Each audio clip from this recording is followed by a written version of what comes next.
Hi, I hope everyone can hear me. Um,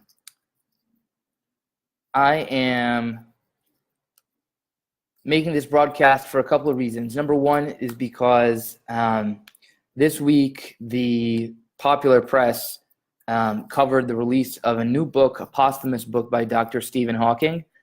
And the book consists, at least as reported by the media, of questions that he was frequently asked about big topics and answers that he gave. And one of the questions that he was asked frequently, not surprisingly, is there a God in the universe? And he answered in his book, and the media was very quick to publicize his answer, which was definitively, categorically, there is no God in the universe, which is an amazing amount of chutzpah when you think about it, because number one, Stephen Hawking has never made it even to the moon, let alone outside of our solar system. So it's a lot of chutzpah to say that he's looked around the whole universe and he knows that there's no God.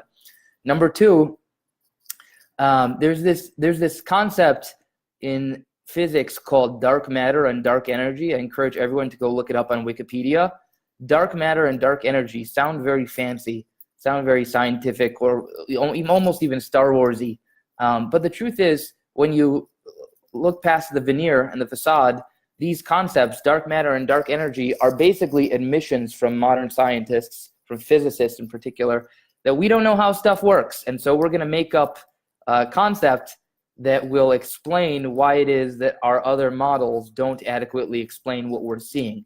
In particular, it's understood and widely, universally accepted today amongst the best physicists in the world that if the universe were governed solely by the laws of nature as we understand them, every one of the solar systems would be flying apart. It would be flying off of its axis, out of its orbit, and yet we don't observe that. In fact, what we observe is that all these planets stay together, and apparently, I'm not going to pretend that I'm so expert on all this, but apparently, based only on our theories of physics, that should not happen. And so to account for what we observe, meaning that the planets all do stay together, scientists have postulated that there's this thing called dark energy and dark matter, which is matter and energy that we cannot see, we cannot observe in any sense whatsoever.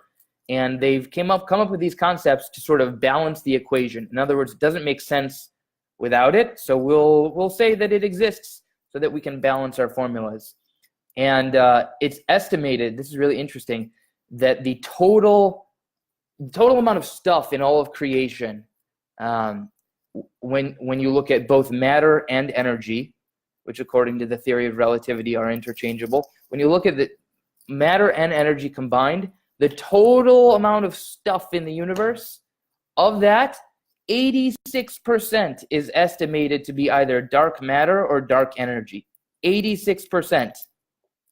That means that our modern scientific theories of how things work at the big level really only explains about 14% of what we believe is out there. 14%. So let's just admit 14% is practically nothing. We don't understand how things work. And I think personally it's utter chutzpah for Dr. Hawking to assert, therefore, categorically that there is no God. We don't have any evidence of anything like this, and neither does he. May he rest in peace. I have nothing but respect for Dr. Hawking. I grew up reading his books, A Brief History of Time. I love Dr. Hawking, but I think that this is something that one cannot go out in public and make a claim about, as though it's based on science. Anyway, having said that, I want to say a quick Devar Torah, a quick thought from the Torah portion that we just had yesterday, Parshas Lech Lecha, and I'm dedicating this to David Techtel, Rabbi David Techtel of Champaign, Illinois. It's his birthday, apparently today, says Facebook. So this is for you. And this is going to be the most Chabad-sounding, non-Chabad Devar Torah ever said in the history of the world.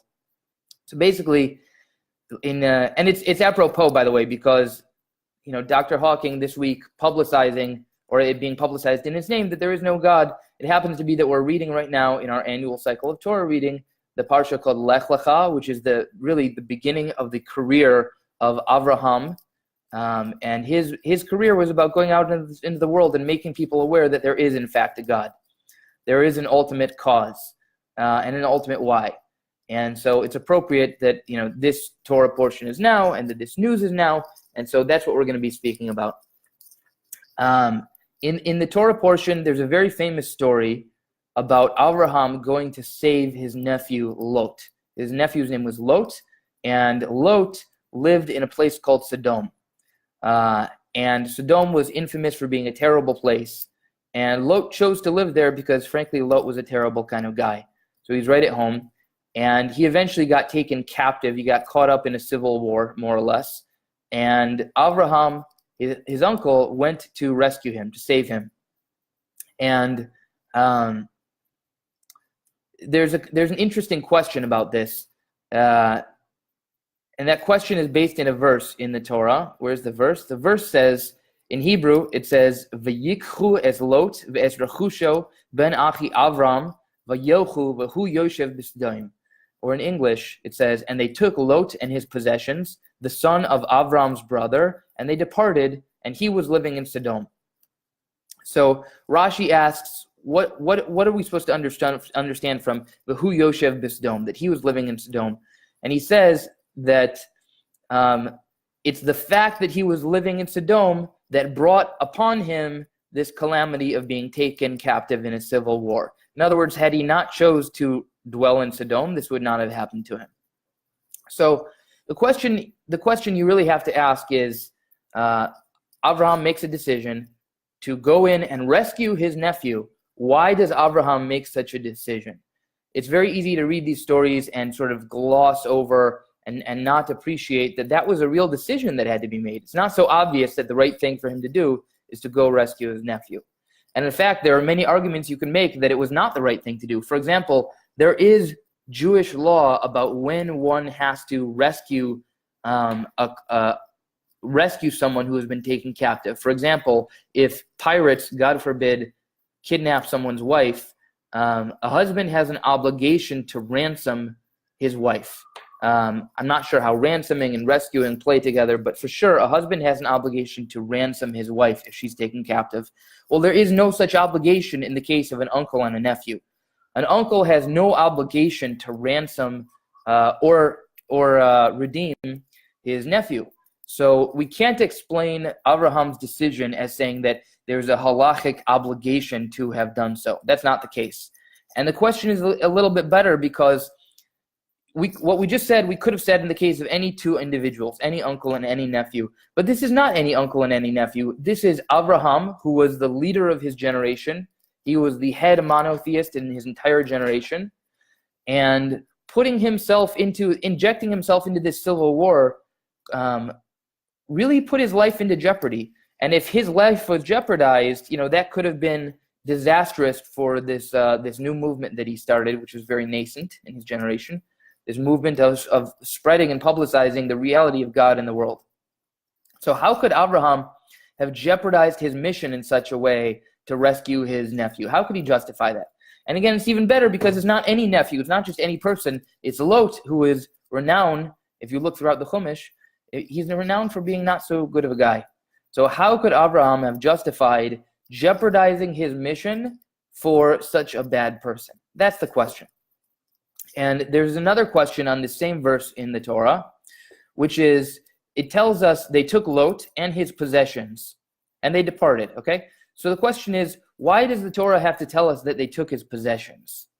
I took a great class in law school called Jurisprudence, or the Philosophy of Law, and one of the questions that the professor asked us was, what is, of all of the rights that you have, whether under American law or under any legal system, what is the most important right that you have?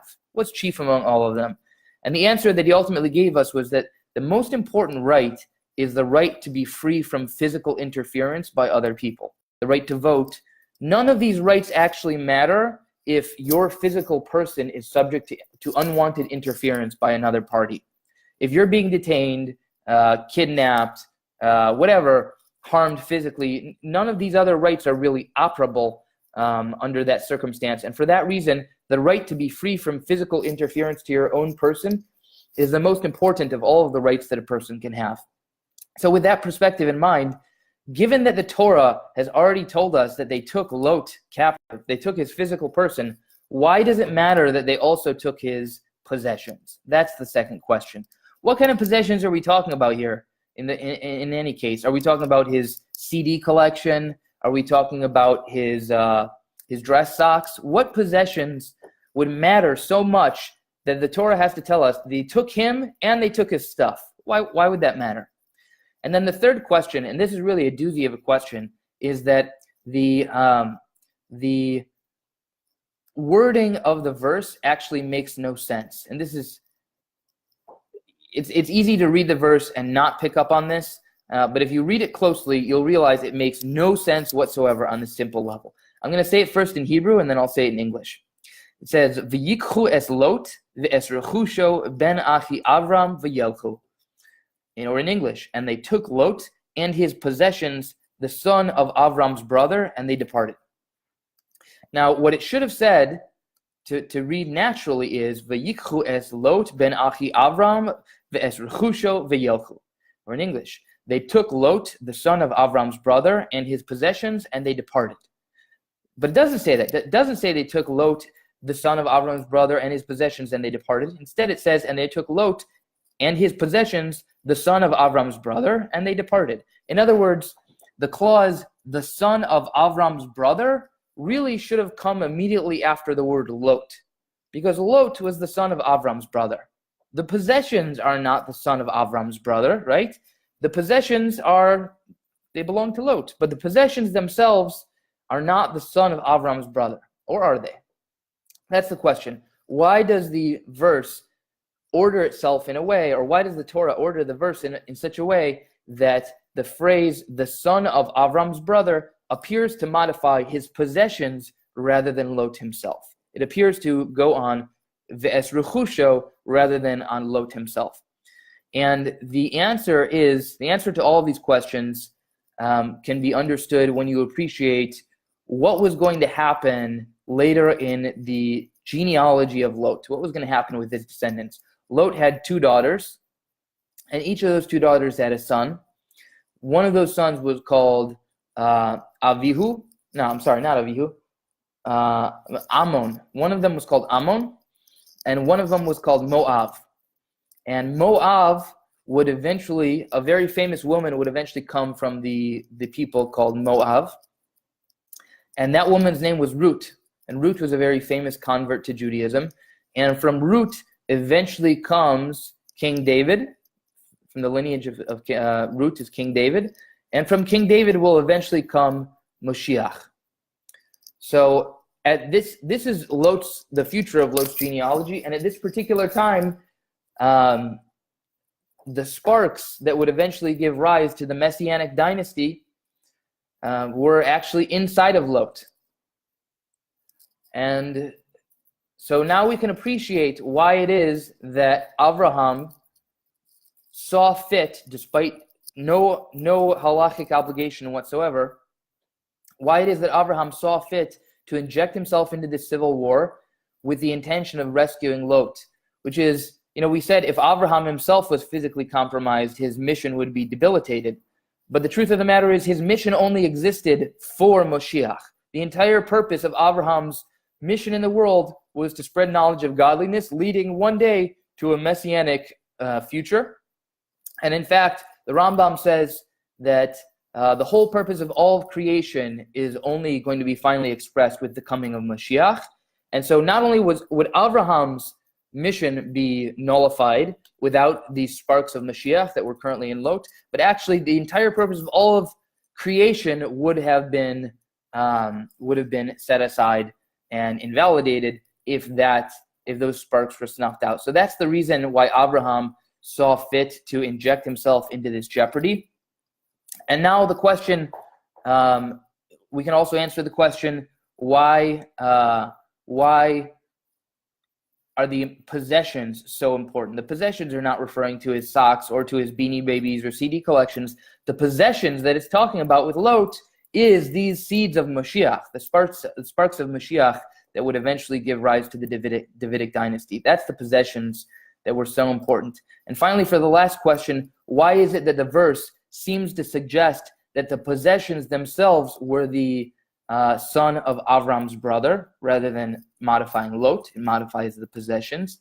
And the answer is that the possessions themselves are the son of Avram's brother. Meaning, Avram had a brother named Haran, and when Avram was younger, Avram was put to a test. It was basically the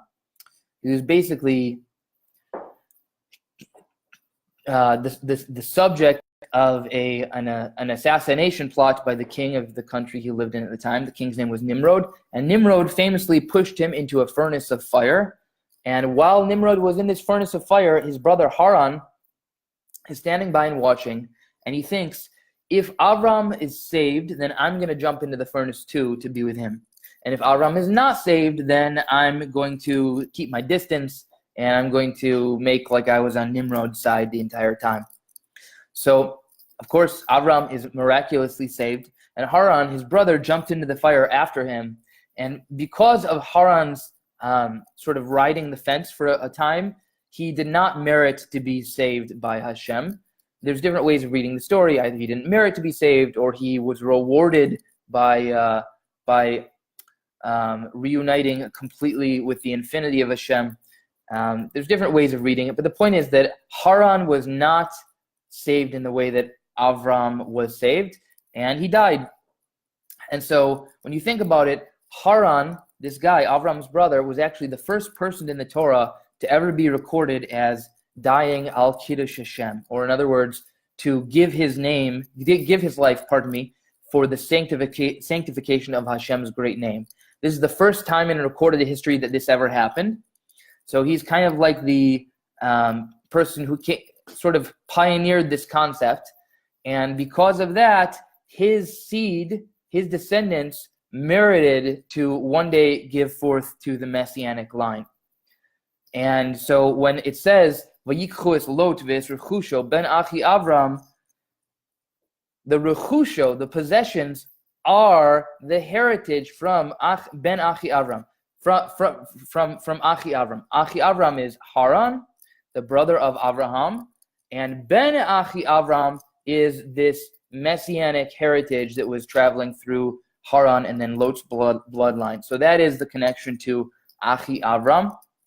So this answers all of our questions. It's now clear why is it that Abraham saw fit to put himself into mortal jeopardy in order to rescue his terrible, terrible nephew Lot. The answer is because he wasn't doing it to rescue Lot. He was doing it to rescue Mashiach. Why is it that the Torah bothered to tell us that they also took Lot's possessions when it already told us that they took Lot? And what's the point of having your possessions if you don't have your own physical security? And the answer is because the possessions were the seed of Mashiach. And why is it described as Ben Achi Avram? And the answer is because it was Ben Achi Avram. So what can we take out of this? Torah milashon hora'ah, said the Rebbe. So the answer is that, thank you, Baruch. The answer is that Avram could have looked at Lot and said, this guy's a Russia. He never should have been in Sodom in the first place. I told him not to go. He's picking fights with all these other shepherds. Good riddance. He got his just desserts. And any normal person would have ended the inquiry there. But Abraham did not look at Lot in this way. Abraham looked at Lot and said, forget where he's holding today. What is his potential? What's going to be in the future? What great people may rise from his seed one day? What is he capable of down the line? And he evaluated Lot and his merit, his worthiness of being saved on the basis of what could be down the line rather than on the basis of where are we holding today. And this is a skill and an attribute that all of us could really stand to cultivate because, a lot of times people will do things or say things and we have a tendency to judge them based on who they are now or how they are now. But we really need to see them and engage with them on the basis not of what they are today, but on the basis of what they could become. This was definitely a distinct attribute of Avraham Avinu. And I'm sure that if we all cultivate this attribute, then in the merit of this, we will indeed see the dawning of the Messianic era and the fulfillment of all the prophecies. And I hope everyone has a great week, and I look forward to sharing more Torah with you in the future. Take care. Bye-bye.